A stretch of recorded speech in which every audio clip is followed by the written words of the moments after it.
Hello and welcome, wherever you are, to the closing session of this year's Foraging Fortnight with its collaboration with Orkney International Science Festival. The whole fortnight is the result of a great vision by members of the local area groups in the LEADER programme. 5 of the areas came together to take the idea forward. There was Forth Valley and Lomond, Fife, Murray, Orkney and Lanarkshire. And it's to Lanarkshire that we go this afternoon for a story of how the apples that are sometimes foraged today were once cultivated in abundance, along with peaches and pears and tomatoes and many other kinds of fruit. Those days may be gone, but they're remembered in local memories and in the songs these have inspired. The Lanarkshire Songwriters group has over the years provided much encouragement for the development of songs and writers alike. And today we have 4 of the Lanarkshire songwriters with us and several pieces of music from a wonderful CD they produced of songs of the days of fruit growing. A CD, we should add, which was recorded by our very good friend of many science festivals, Andy Munro. Billy Stewart has written songs on numerous CDs, many influenced by his own family background, where his father was a fruit grower, but also by the coal mine and steelworks that used to be so much a feature of the area round the village of Overtown, where he grew up. Robin Lang made a career change in 1991 that took him from being director of a Scottish charity to being a full-time musician. He performs, writes and teaches, with his interests ranging from Scottish music and poetry to classical sources. Ian Walker comes from Glasgow and now lives in Eaglesham, and he's sung and recorded with singers across Scotland and in Nashville, Tennessee as well. His songs have been sung by many people, from Ronnie Brown of the Corries to the McCalmans and the Yetis. And also from the west of Scotland is Martin Coffield, originally from East Kilbride. He's been writing and performing for many years, and particularly with the 3-piece Glasgow band Clover.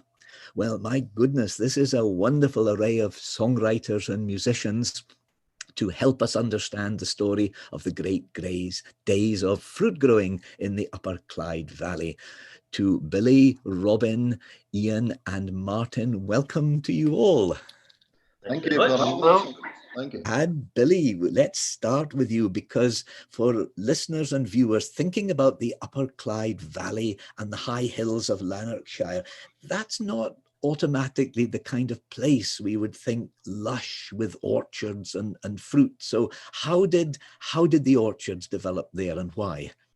The particular area in the Clyde Valley is as you say, it's a very deep sided valley, but it also gave good shelter and good growing conditions around that particular area. And I know that Robin, actually, he stays further in the valley than I do. So do you have any thoughts on that as well, Robin? Well, I was reading a book called Splendid Lanarkshire by Duncan Glen. And of course, you look for your own area. And 100 years ago, this was considered the foremost fruit growing area of Scotland, with orchard fruits in abundance and soft fruits as well. And I'm sure we'll say more about that as the programme goes on. But trying to trace back how this came about, I think we have to blame it on the monks. Yes. The monks of Lesmahago apparently planted orchards in the Clyde Valley. And if you go back even further to the 13th century, it's the Kelso monks that have been messing around here, trying to find what grows best in these conditions. So, you know, they weren't just responsible for making beer and whiskey, they were growing fruits as well. And they're still at it down in Devon, actually. Oh, yes. But certainly, I know that from my own family history, that you know, they were heavily involved in the fruit growing and latterly in market gardening, because that kind of took centre stage latterly, following the problems that they had with disease and the strawberries, which were the big crop of the time. Also plums and as you've said, apples, but Victoria plums were very popular in the Clyde Valley as well. And Billy, you've written a song about your father because your father worked in the industry, his brothers worked in the industry, and you've got the song about your father's various changes of career, really.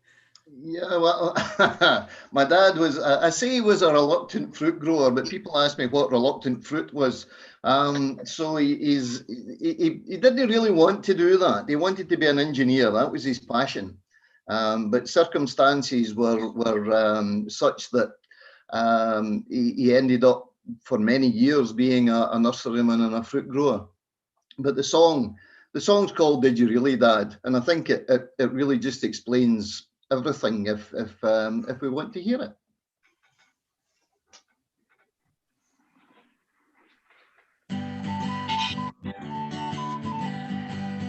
Did you really want to work on the land, Dad? Did you really want to work on the land?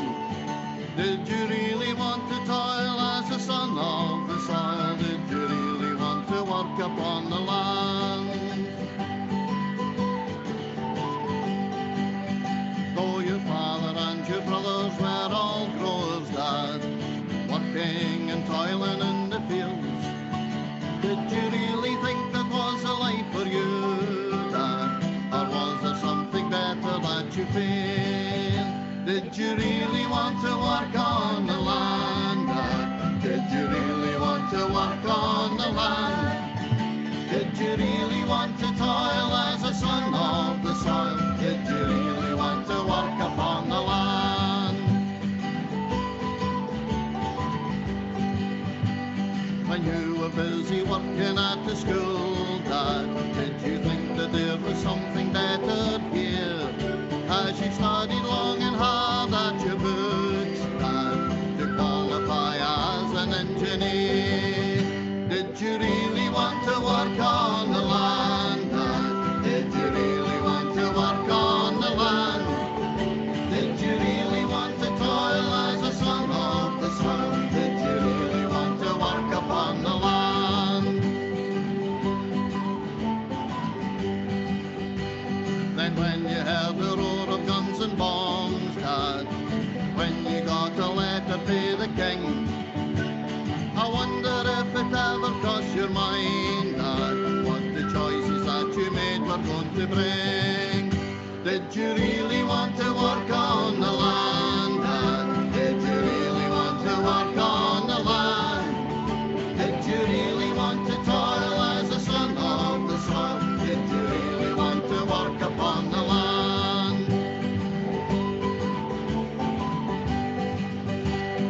When the war was done and you came home, Dad, with the threat the army would call once again, he settled through a life upon the land, Dad, and faced the snow and sun, the wind and rain. Did you really want to work on the land, Dad? Did you really want to work on the land? Did you really want to toil as a son of the soil? Did you really want to work upon the land? But then your life turned around again, Dad. The steel was all came back to the fore. You were happy then to leave the plough and crops, Dad, to don the cloak of engineer once more. Did you really want to work on the land, Dad? Did you really want to work on the land? Did you really want to toil as a son of the soil? Did you really want to work upon the land? Did you really want to work on the land, Dad? Did you really want to work on the land? Did you really want to toil as a son of the soil? Did you really want to work upon the land?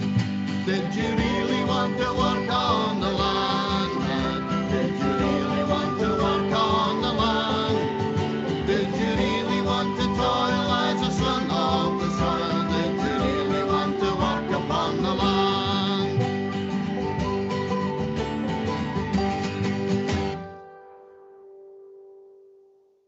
And Billy, I was just thinking, was it the rundown in the industry when the fuel prices were rising, imports were affecting the markets? Was that really then that led to that career move? And was it the steelworks your father went to?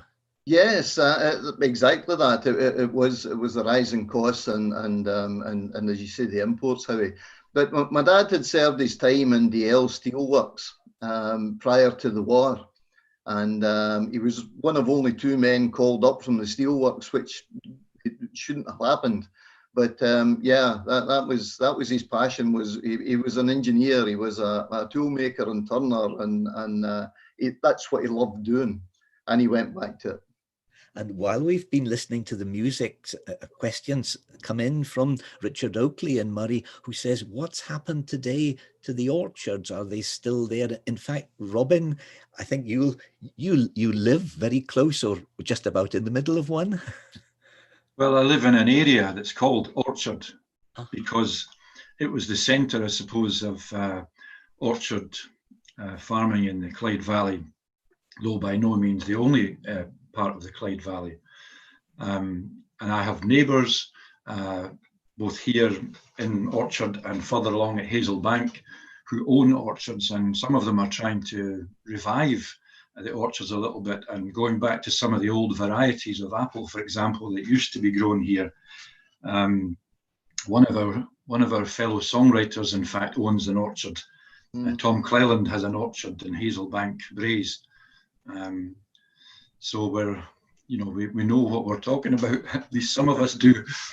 I think that there are still orchards around, but not on a commercial basis anymore.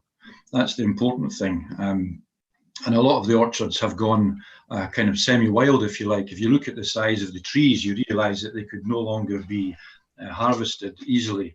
You would have to have stilts on, I think, to get to the top. And some of them have gone really wild in the sense that if I walk up the hillside from where I live, I'm on the side of the valley. If I just walk 50 yards up, there's wild woodland, and in there's I don't know if there's apple trees, but there's certainly damson trees and pear trees that are just remnants. And you can find old tracks that are abandoned now and overgrown, but once upon a time they were the tracks into a commercial orchard, so it's all still around us, but you have to look more and more carefully to find the traces now. I was just thinking of Kipling's poem, the road through the woods, and about they shut the road through the woods. So it must be a feeling a little bit like that in parts of the area. Yeah, I think it is, yeah. And as Robin said, a lot of it is we still have damson trees here, which are growing wild. But again, in the Clyde Valley, an awful lot of what I knew as nurseries and orchards are now garden centres. That's a very popular pastime now. Well, Robin's written a song called The Orchard about where he lives. Robin, it feels more like a poem, something reflective about living closer to nature, living among the trees. Yes, well, I have to confess that I'm a lazy songwriter, and sometimes Billy will come along with an idea from the group, and I'm usually one of the slowest to take up pen and guitar and start writing something. But songwriters are a bit like foragers ourselves, because we rake around. You get a project like this, and we all rake around in the cultural landscape, if you like, looking for ideas, themes, stories, and then we try to fashion them into songs. And I was very aware that this project about fruit growing in the Clyde Valley, a lot of the songs were going to be looking backwards, either in a kind of nostalgic way to the good old days when it was a fruit growing paradise and life was more simple, or in some cases looking back to the difficult hard work and toiling on the land is not easy, but most of it would be looking backwards. And I thought, well, I live not in an orchard, but in Orchard. The area is called Orchard, and I'm surrounded by places that certainly were orchards at one time. And I thought, well, I want to try and write a song about me in the here and now. So I had the idea that here I am living in the orchard, and actually I quite enjoy it. You know, going back to that last song, there was a time not that long ago when people didn't have so much choice about where they lived and where they, what they worked at. But now it's much more free, and maybe after coronavirus, when we've all learned to work from home, it will be the case that people can hold all sorts of jobs and go and live in remote places.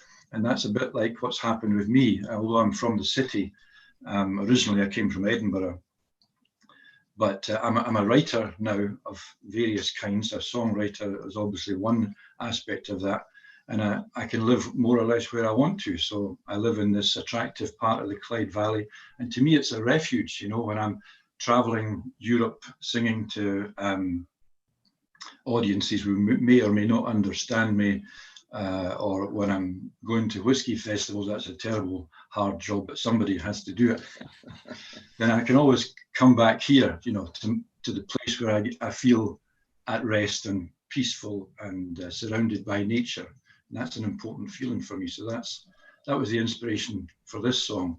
And maybe it is a little bit more like a poem in the sense that the lyrics don't tell a story. They're a little bit more obscure. It's more of a mood, if you like.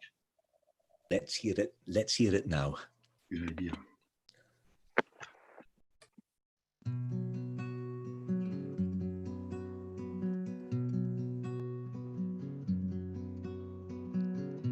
I live in the orchard, surrounded by trees. The daytime is dappled by the shadow of leaves. I turn my face to follow the sun. Fungus and fruits are the perfumes I breathe. The earth and my footsteps are one. I play in the summer, I plant in the spring, work hard in the autumn with the long harvesting. When winter comes, I sleep a bit more. A wrestling match is a tiring thing, and I end up feeling quite sore. An apple hides a star, a cherry caresses a stone, and blossoms fall. I am happy at home. The orchard is blessed by such bountiful fruits. Small creatures caper over branches and roots. I gather dead wood for fuel and for flame. The wind gives me music of oboes and flutes, and quizzical birds entertain. An apple hides a star, a cherry caresses a stone, and blossoms fall. I am happy at home.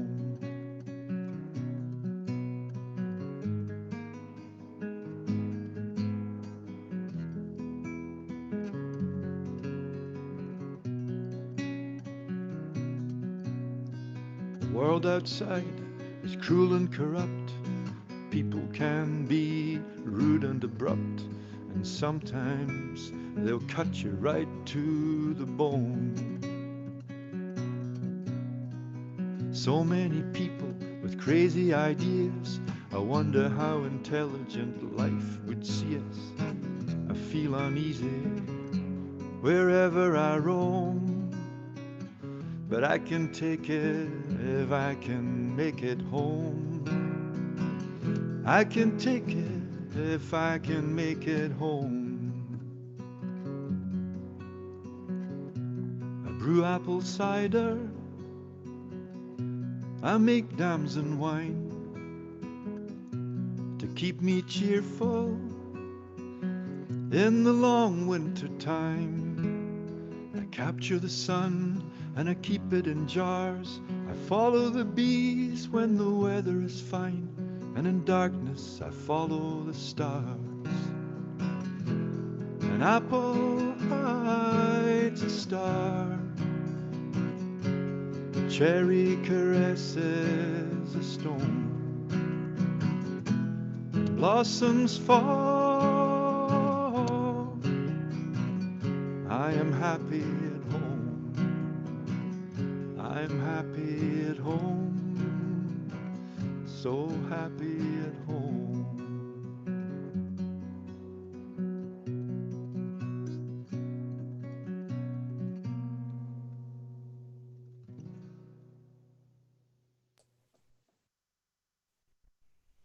Ian, I wanted to ask you a little bit about the songwriters, because you've sung and recorded various places in Scotland. You've been to Nashville, for instance.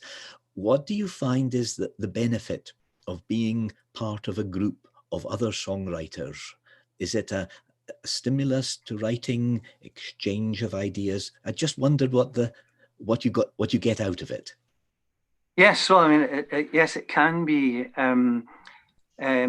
linking with other people. I mean, we've got Billy here as the source of these projects, and when the projects come up, he has a way of drawing you in. He just slowly and surely draws you into the mix. And Billy himself provides a whole lot of background information about whatever it may be, the subject. And it's a real source, it's a real wealth. And I think every individual songwriter who's involved, it always amazes me, but we all go into the material which is given to us or provided or surrounding us, and we all seem to end up with very curious individual takes on this wealth of information. So the fruits of their labours, there's probably another dozens of songs could have been written by taking different aspects. So the group each would go off into their own way and develop, you know, the songs from the information. But it's a good source of contact, and it's a good source of development and inspiration. Yes, yeah. It's a wonderful thing to do, to get together to write these different songs about such a fascinating story. And one of the songs you wrote is very much a human story. Well, I suppose this is one of the examples of picking up something odd in the information, because being a wee boy from Glasgow, my involvement with the fruit was probably eating it, the strawberries down at the local shop and things like that. So I'm distant from that point of view. But I heard a story by Mary Davidson, or Mora she was called.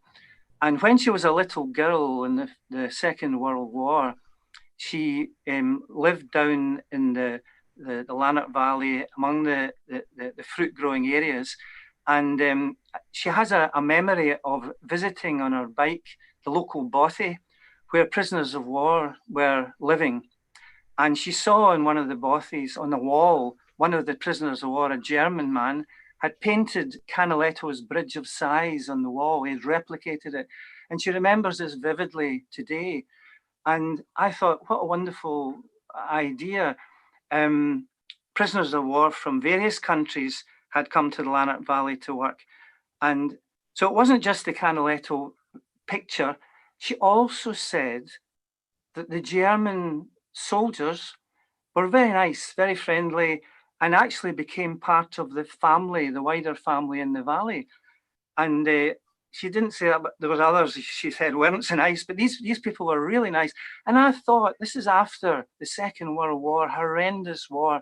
And here we have in the Lanarkshire Valley, this little girl, this woman now, saying how nice people were. And so I thought it's kind of song of reconciliation, and it's rooted in the valley, and that's the detail of it. But the big picture is the war behind the scenes, and Canaletto, who's one of the great painters of all time. So Canaletto's come down to a painting on a wall of a bothy in the Lanarkshire Valley.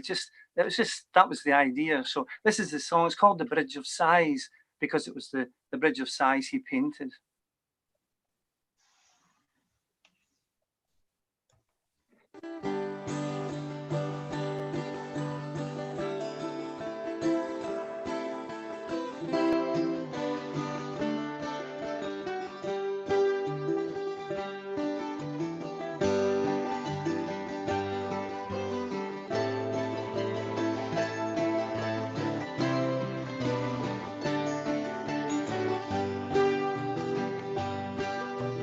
Hans was a Bremen man, he plied the Führer's trade. As an artist and house painter, his plans for life were laid. Then the call came to join the Reich, like the rest he had to go. He put his life upon the line, a workaday German Joe. Canaletto went before, Canaletto went before, gracing the bridge of sighs. Canaletto went before.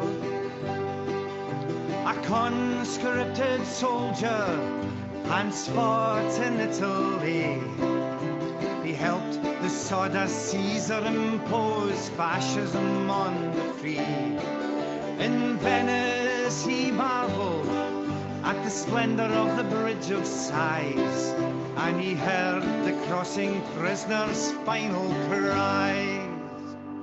Canaletto went before, Canaletto went before, gracing the Bridge of Sighs. Canaletto went before. Collapsed and overrun, the Gothic line gave way. The Allies captured Venice and shipped Hans on his way. A prisoner of the war, we settled on the Clyde. In a sandy home bothy, Hans laboured out his time. Treated like family on a shilling a day, Clydeside friendship and forgiveness began to grow. Canaletto went before, Canaletto went before, gracing the Bridge of Sighs. Canaletto went before. Now Hans is painting once again, brushstrokes on the bothy wall. He replicates the Bridge of Sighs, still hears the prisoner's call. Little Moora stops by on her bicycle, and it takes her breath away. The brilliance and the beauty of his art, treated like family on a shilling a day. Clydeside friendship and forgiveness began to grow. Canaletto went before, Canaletto went before, gracing the Bridge of Sighs. Canaletto went before, Canaletto went before, Canaletto went before, gracing the Bridge of Sighs. Canaletto went before.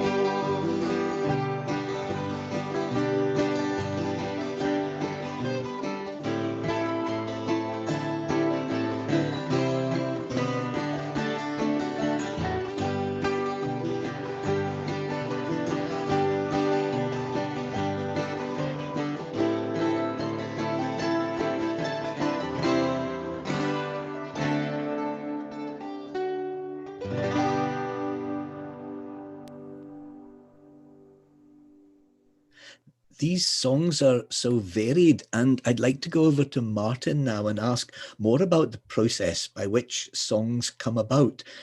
Is it the idea first, Martin, or does the music, is there a tune in your mind, or do words form? Just wondered what the starting point is.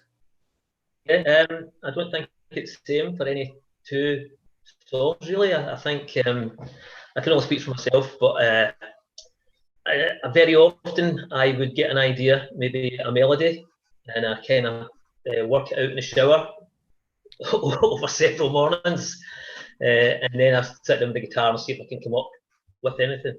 This one that I wrote here is a wee bit different. I don't come from the Clyde Valley, although I was raised in an area of Lanarkshire. It was East Kilbride, nowhere near the orchards. So I didn't have any direct experience or connection with the fruit growing. So Billy was kind enough to give me some material to research, and I kind of, you're always, as has been touched on by some of the other guys, you're always looking for a way in, looking for a kind of angle to get you into the song, to find a voice for your song. And I had in my mind that I would maybe want to do something about a love song, maybe unrequited love, or something. Maybe one of the partners was away from the valley. So that was, but this was just kind of nebulous ideas that I had. So while I was ploughing my way through the research material, I came across this book. It was a book of poetry that Billy had given me by William Graham, and he's an author who wrote in English and Scots, and I believe is a distant relative. Billy, did you tell me that? A cousin of my father's. Yes, he was my dad's cousin, Bill Graham. Yeah. Okay. So I think quite a lot of people in the Clyde Valley were blood relatives. So anyway, magically, I opened the book and it opened at a page. It sprung open at the page, and it was this poem called Hame Sang. And I thought the fact that the book popped open at that was a good sign. And I started reading it, and it was about some chap who's away. I don't know where he is. I'm thinking he's in America, but I don't know where he is. And he's he's feeling homesick, and he's lost love, who's back in the valley. And immediately I could picture it. I could see the blooms everywhere. I could smell the fragrances of the valley, and it's a beautiful poem. So he Mr. Graham kind of wrote the song for me. I didn't need to go look at it anymore. It was kind of perfect, you know. And I've done this a couple of times in the past. I've looked at poem melody. I hear the melody as I'm reading. The meter, the rhyming, something happens and I just hear a little tune. If I can get that on the guitar, I'm in. So that's what happened. I had a couple of the guys that I play with, Colin. I actually wanted Colin to play guitar on it, so I didn't have to. I could just sing it.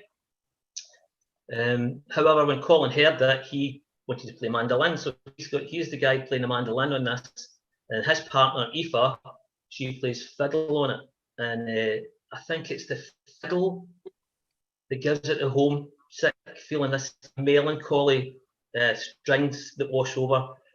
It's an element of sadness, but it's not doom and gloom. He's looking back with fond memories. So trying to express some of that, I think, I don't know if we succeeded, but I was quite happy with the song. Shall we hear it?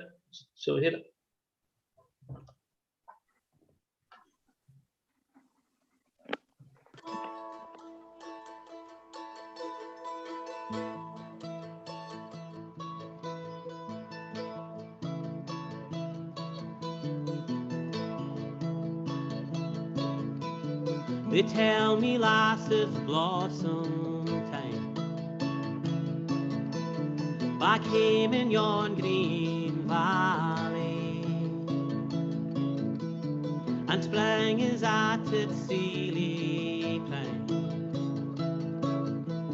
Say wanton and say wally, and elk tree is white as snow, and elka hedge the mayflower's blaw, and elka branch a dewy daw.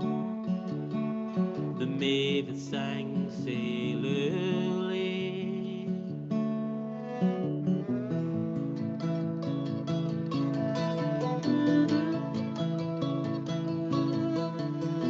wide life's down for Coralline, and Wimple's on for Bonnie, frae Hazel Bank to Cozy Glen, by Money and Nook and Cranny, Crossford, Craigneth and Fiddler Gill, Mauldsley, Rosebank and Gary and Mill. There's no place but haunts me still, wi' memories uncanny.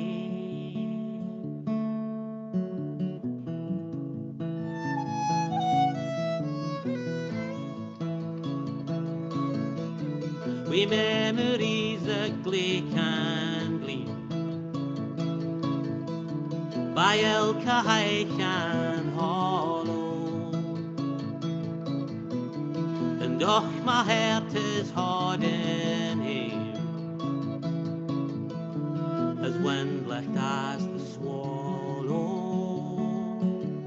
Swift be your flock, but heart be me, swift be your flock across the sea, to where your hame maun ever be. And oh, that I could follow.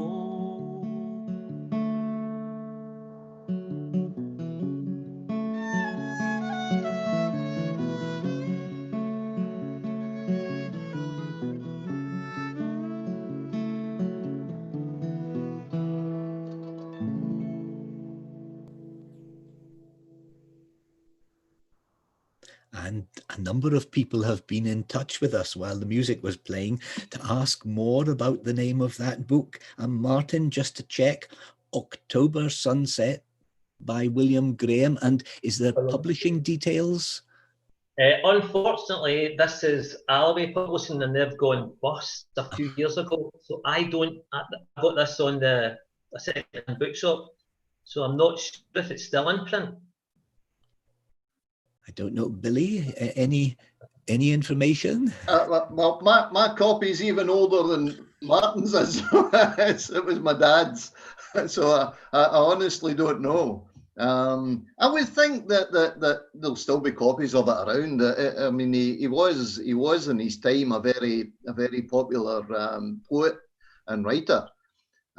So I would imagine there will certainly be copies to be had of it somewhere.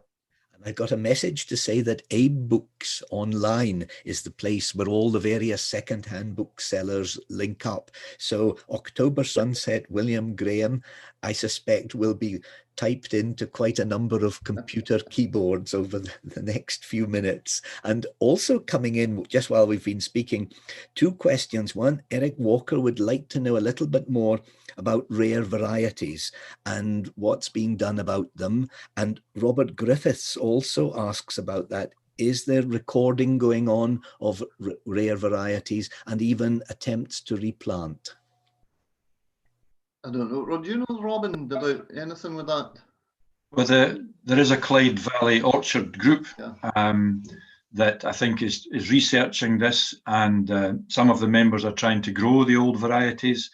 The book that I mentioned earlier, Duncan Glenn's book of Splendid Lanarkshire, actually lists an amazing number of the old varieties, but I'm sure there are many more besides that.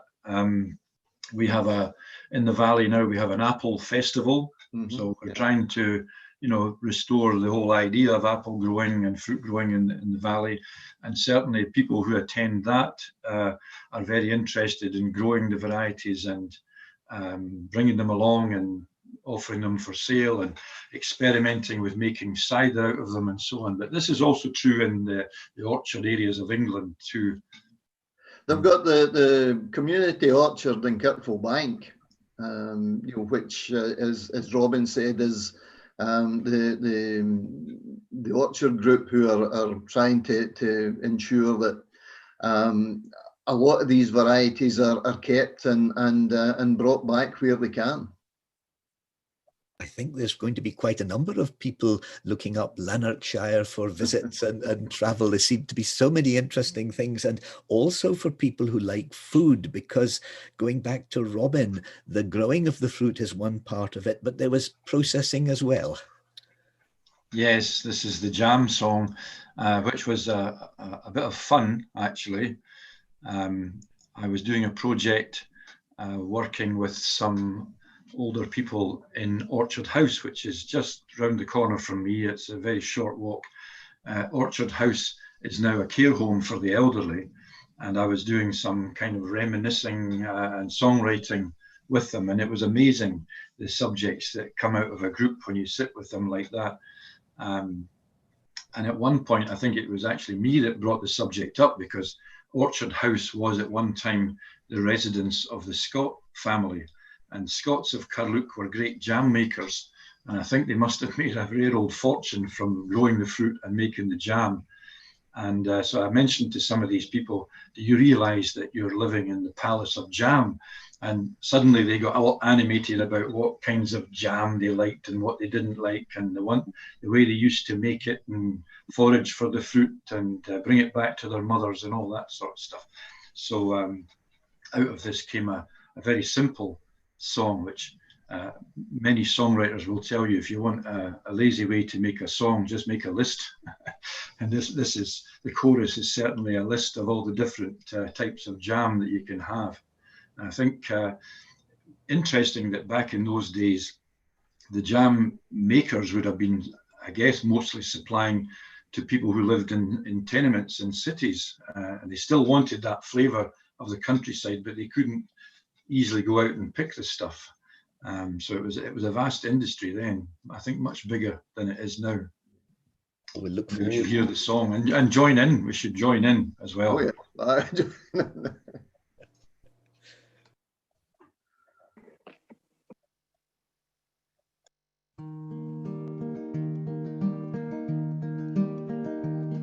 I like jam with scone, but whatever it's on, a dod of jam can fairly make me drool. There is nothing finer than jam and semolina, that's what they used to gie us back in school. Blackberry, raspberry, gooseberry, strawberry, rhubarb and ginger jam. Black currant, red currant, apricot and dams, and the list goes on and on ad nauseam. Oh, I used a pot, 'twas the biggest o' the lot, geely jars, a wooden spoon, a jug. Oh, the hot jam smell was a tinkling bell to Pavlov's wee pathetic Doug. Blackberry, raspberry, gooseberry, strawberry, rhubarb and ginger jam. Black currant, red currant, apricot and dams, and the list goes on and on ad nauseam. I was sent out on the hunt for some fruit, a basket or a bowl to fill. Scrambles in the brambles on the roadside rambles, and I always ate enough to make me ill. Blackberry, raspberry, gooseberry, strawberry, rhubarb and ginger jam. Black currant, red currant, apricot and dams, and the list goes on and on ad nauseam. And I only liked the jam that was made by my mam, nothing else could pass the test. No, I wouldn't gie a damn for shop-bought jam, homemade jam was the best. Blackberry, raspberry, gooseberry, strawberry, rhubarb and ginger jam. Black currant, red currant, apricot and dams, and the list goes on and on ad nauseam. The list goes on and on ad nauseam.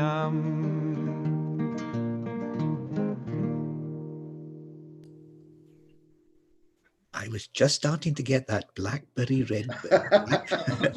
blackberry, gooseberry. I'll play it a bit more, and I should indeed at this point mention that the CD fruits, there it is, the fruits of their labours, and just to ask, there it is, Billy, people will want to know where they can get this. From if they visit the website, the Lanarkshire Songwriters website, then they'll find details on there. This will be their opportunity to learn the songs. Yeah, I do should warn you, I think there might be a wee problem with the PayPal thing that we're getting sorted out at the moment. So just bear with us, but that's where you can find it.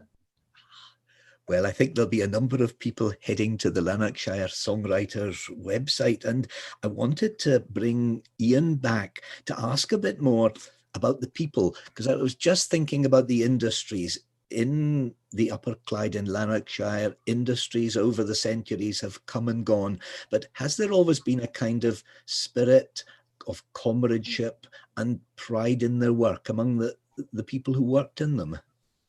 Yes, I mean that's one of the things that I think came out of the material that we gathered together, because as it has been said already, there's a rich history of working in the valley, from the cotton mills to the coal mines and the fruit growing, and generation after generation and after generation of families have come through all this with regular work, seasonal work, and that caught my attention. And I didn't deliberately do this, but what's come out is a song which is trying to depict positively a very deep energy and the pride that the people in the valley have and felt for the valley. So this is a song I wrote called Down in the Valley, which is meant to just summarize, if you like, that history, that from cotton mills to coal mines to fruit growing, and just bring it into a song with energy and, you know, feeling. So that was down in the valley. Yeah.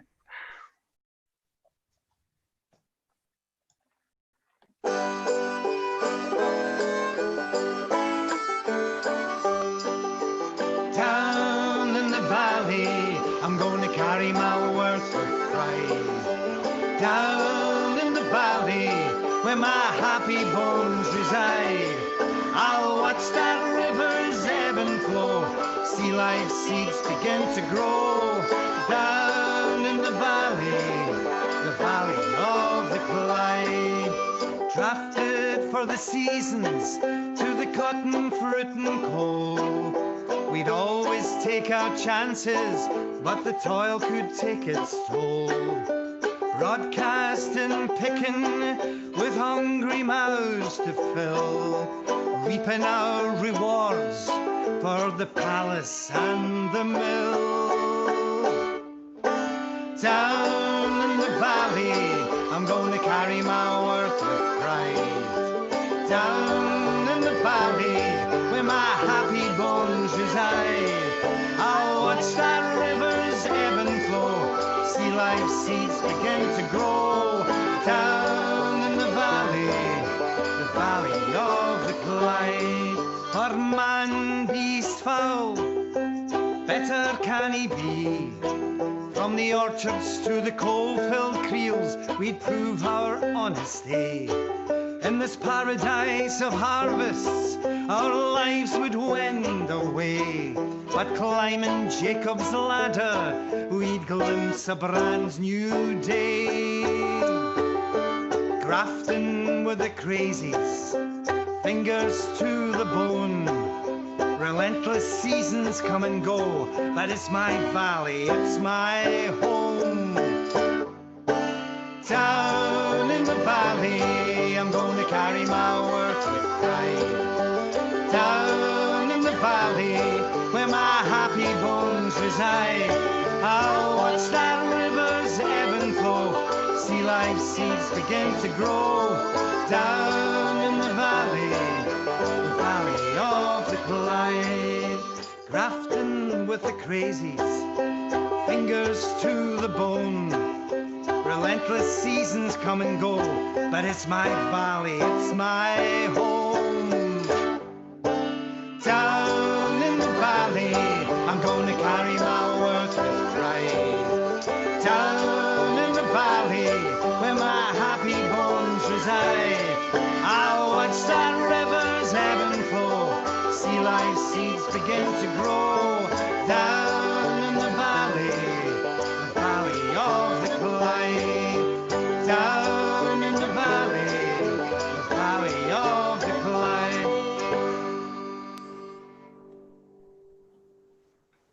And my goodness, the time has gone by so quickly. We're coming up to the final track, and I can hardly believe how fast it's gone by. But Billy, going back to you, the great days of the old industry may be gone, but in some ways, do you get a feeling of maybe renewal or hope to come somehow out of the past?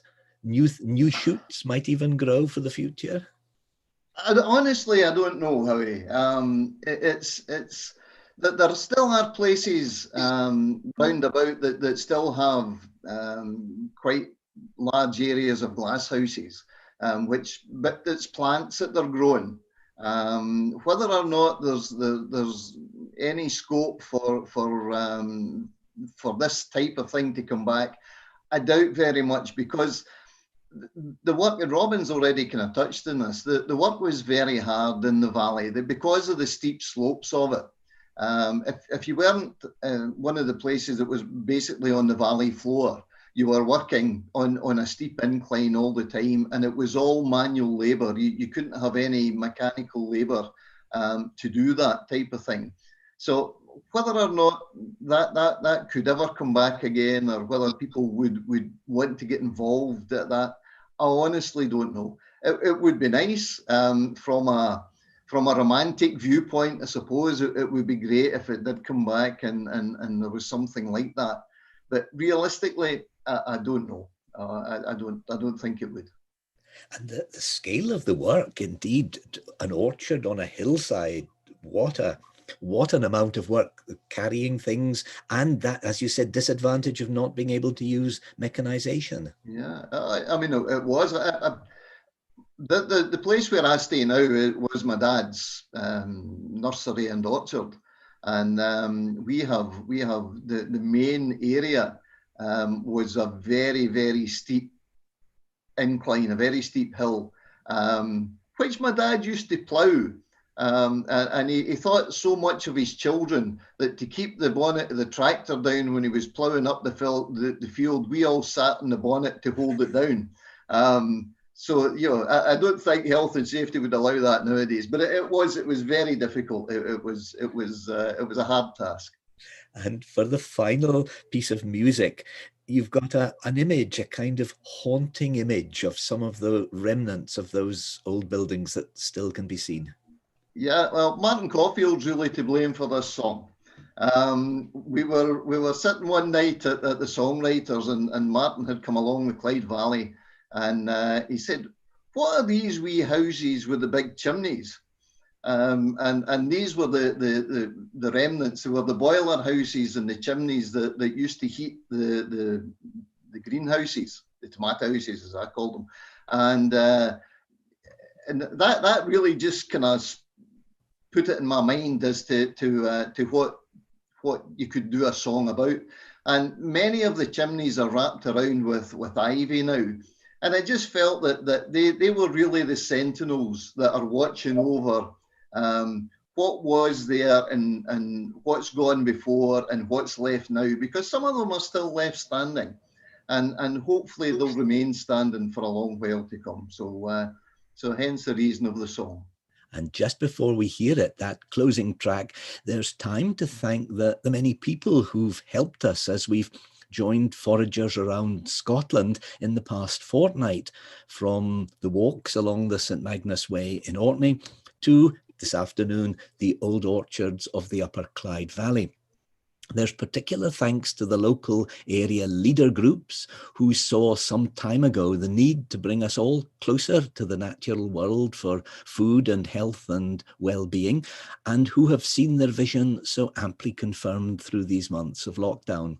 So as we journey on, we thank the leader groups for their route map and provisions, our technical team for equipping us so well for the travel, the many people from many places who've joined us, and in particular, our 4 guests from the Lanarkshire Songwriters, Billy, Robin, Ian and Martin, who've brought to us today memories and music and enjoyment. We set off with Billy's song, Sentinels on Guard, and simply say, thank you and goodbye. Thank you.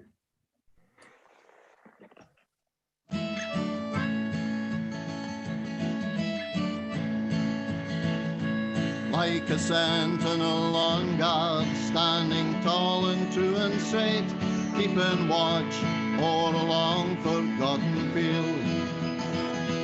Standing proud against the skyline in the winter of his life, a reminder of the crops the ground did yield.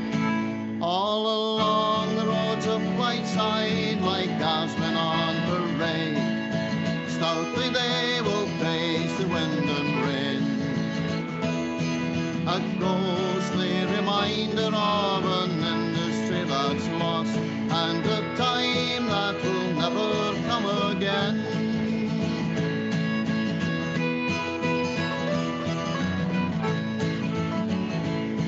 Beside there stood a boiler house, a burning heart of coal, giving heat to the new life in the past.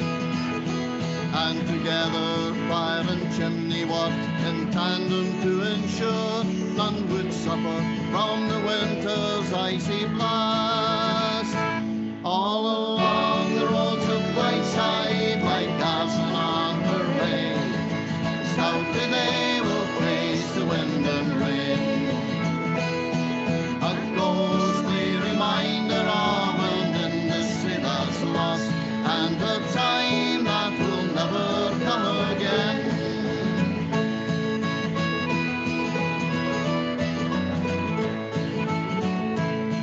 Through autumn, spring and winter, the chimney stood the test, making clouds of smoke to mingle in the sky, until the summer's warmth brought the time for him to rest, and the furnace flame it was allowed to die.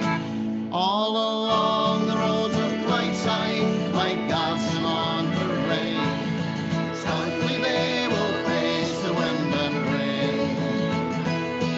A ghostly reminder of an industry that's lost, and a time that will never come again.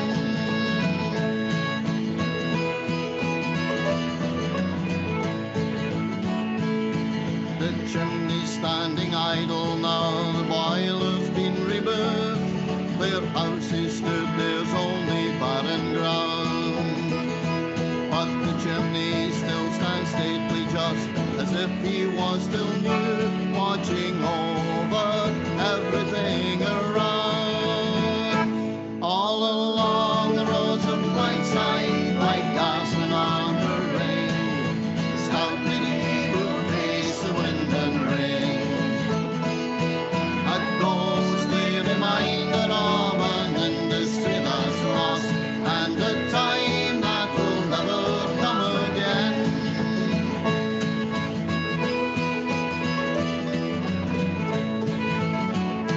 There's an army of these sentinels, steady, strong and proud, from the Clydeside up through Lanark they'll be seen. But the ivy's clutching fingers wrap around them like a shroud, and turn their brick red tunics into green. All